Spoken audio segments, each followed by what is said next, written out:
অনেকদিন পরে বাজারে মরিচের দামটা কমলো। যেই মরিচ 1200 টাকা কেজি ছিল, সেই মরিচ এখন মাত্র 60 টাকা কেজি।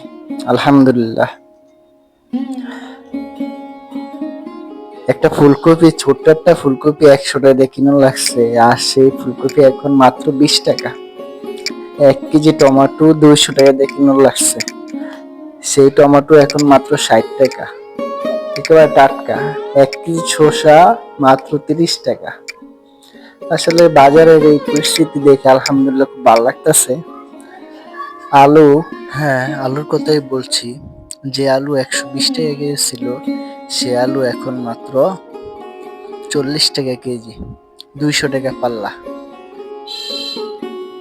আলহামদুলিল্লাহ। আর যে পেঁয়াজ 800 টাকা পাল্লা ছিল, ওই পেঁয়াজ এখন মাত্র 300 টাকা, 60 টাকা কেজি করে। আলহামদুলিল্লাহ।